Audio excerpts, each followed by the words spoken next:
Engineering Department. The foremost duty of this department is to furnish the aircraft in perfect flying condition at the scheduled parking bay earlier than its predetermined departure time for operating a flight.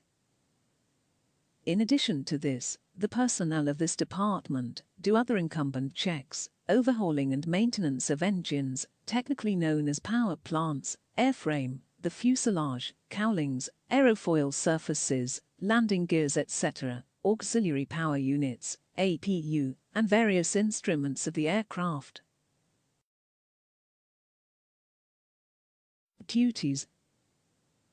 In the process, the department undertakes duties like 1.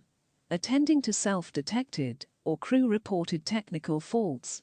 Technical faults could crop up in any mechanical equipment, and aircraft are no exception.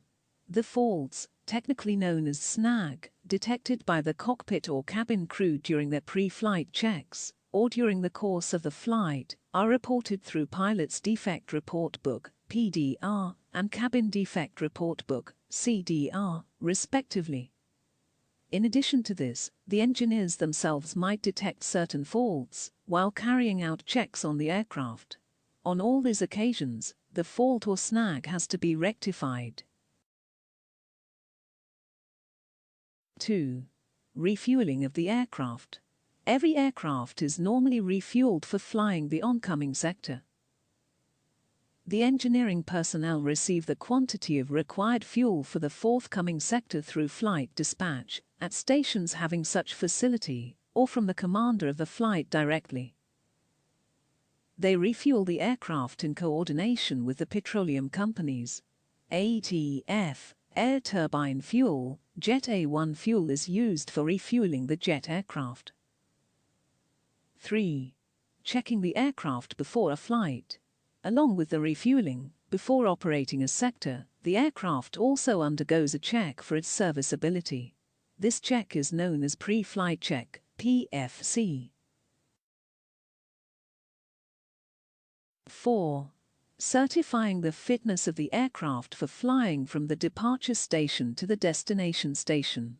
The DGCA authorizes the ground engineers to declare and certify an aircraft fit for flying a sector.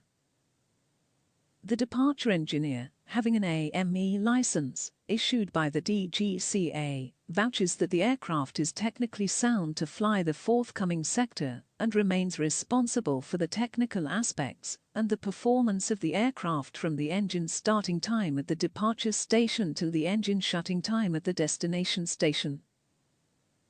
5. Carry out the mandatory periodical checks on the aircraft.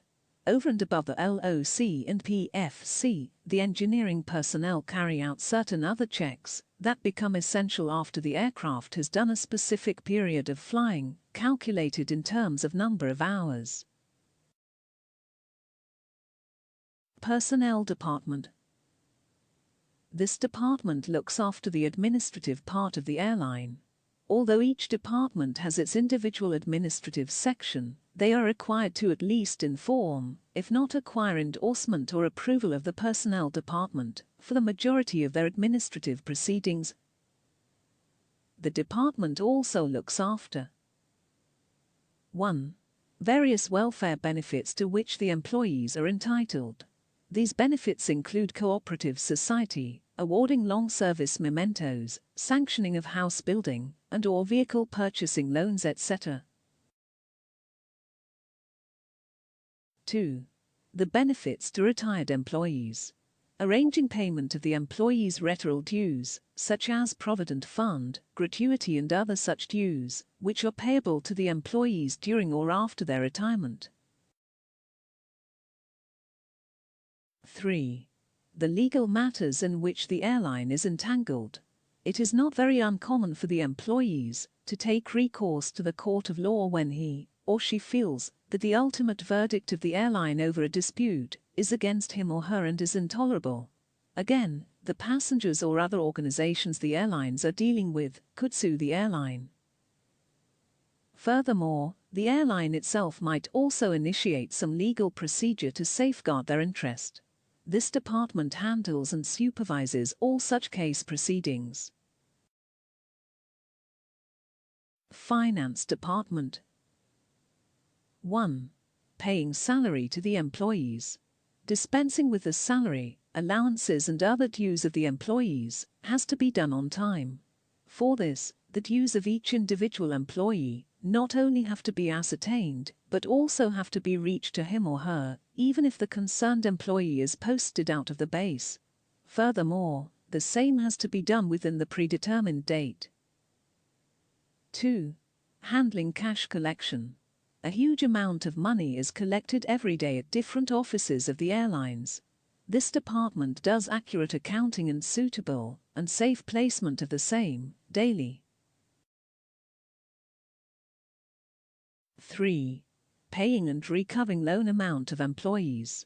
The employees are bestowed with loan facilities from the airline under different headings like house building, home renovation, purchase of 2- or 4-wheeler vehicles, etc.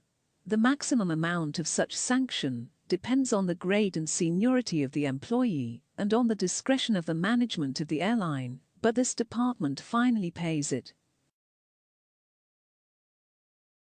4. Looking after the Provident Fund accounts of the employees.